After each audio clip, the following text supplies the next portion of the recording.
दिल्लीचे मुख्यमंत्री अरविंद केजरीवाल अखेर गजाआड गेले आहेत। ज्या कथित दारू घोटाळ्यामुळे केजरीवाल यांच्यावर तुरुंगात जाण्याची वेळ आली, तो घोटाळा नेमका काय आहे हे समजून घेऊयात। हा घोटाळा आहे किती कोटींचा, कोणाला किती मिळाले आणि आरोप काय आहेत, एवढंच नाही तर ईडीच्या हातात काय काय पुरावे आहेत हे पण आपण याच व्हिडिओतून जाणून घेऊयात।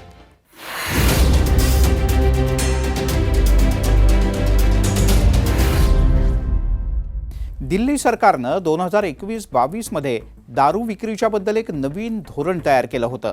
सरकारी महामंडळाच्या ऐवजी दारू विक्रीचे अधिकार काही खाजगी वितरकांना देण्यात आले होते। दिल्लीतल्या एकूण 16 विक्रेत्यांना दारूच्या वितरणाची जबाबदारी देण्यात आली। दारू विक्री धोरण नेमकं आहे तरी काय आणि कारवाई झाली कशी तेही जाणूयात। कारण दिल्ली सरकारनं 17 नोव्हेंबर 2021 ला राज्यामध्ये दारू विक्रीच्या बद्दल एक नवीन धोरण लागू केलं। या नव्या धोरणानुसार राज्यात 32 झोन तयार करण्यात आले आणि प्रत्येक झोनमध्ये जास्तीत जास्त 27 दुकानच उघडण्याची परवानगी देण्यात आली। या अनुषंगानं एकूण 849 दुकानं उघडणार होती। या नव्या धोरणानुसार दिल्लीतील सर्व दारूची दुकानं ही खाजगी करण्यात आली।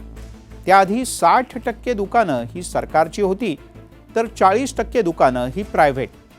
पण नव्या दारू विक्री धोरणामुळे 100% दुकानं ही प्रायव्हेट म्हणजे खाजगी झाली। आता या नव्या धोरणामुळे सरकारला 3500 कोटी रुपयांचा फायदा झाला असा दावा सरकारनं केलाय। विशेष म्हणजे सरकारनं दारू विक्रीच्या परवान्यासाठी लागणारी फी सुद्धा वाढवली। ज्या विक्रेत्याला L1 परवाना हवाय त्याला आधी 25 लाख रुपये द्यावे लागायचे, पण नव्या धोरणानुसार ठेकेदाराला तब्बल 5 कोटी रुपये द्यावे लागले।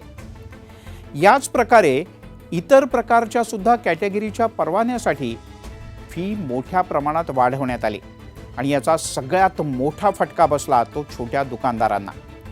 फी वाढवल्यामुळे छोटे दारू विक्रेते तितके पैसे भरू शकत नव्हते, त्यामुळे त्याचा थेट फायदा मोठ्या गडगंज संपत्ती असणाऱ्या दारू विक्रेत्यांना झाला। मोठ्या दारू विक्रेत्यांनाच परवाने मिळू लागले आणि त्यामुळे मोठ्या दारू विक्रेत्यांनी परवाना मिळावा यासाठी थेट आम आदमी पक्षाच्या नेत्यांना आणि अधिकाऱ्यांना मोठी रक्कम लाच म्हणून दिली असा आरोप विरोधकांच्याकडून केला जाऊ लागला।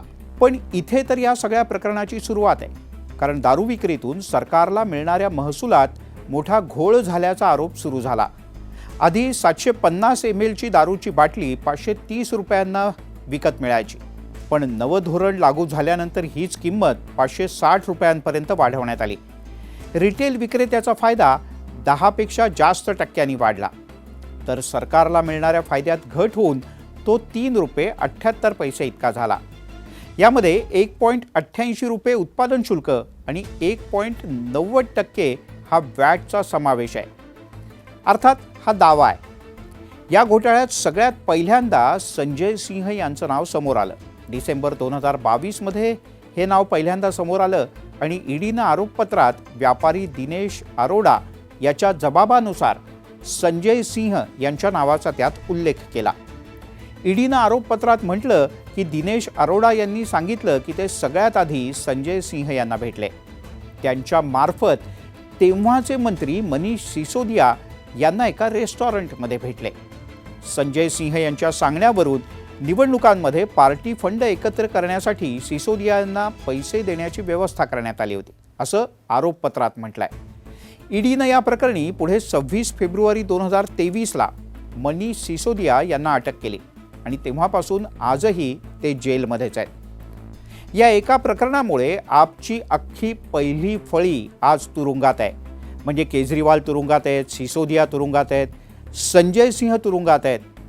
मंत्रिमंडळ आणि पक्षातले हे 3 प्रमुख चेहरे आणि नेते हे तिघही ऐन निवडणुकांच्या तोंडावर तुरुंगात आहेत।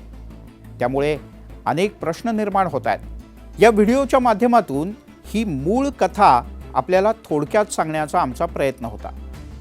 या सगळ्या घटनाक्रमाबद्दल तुम्हाला काय वाटतं आम्हाला जरूर कळवा।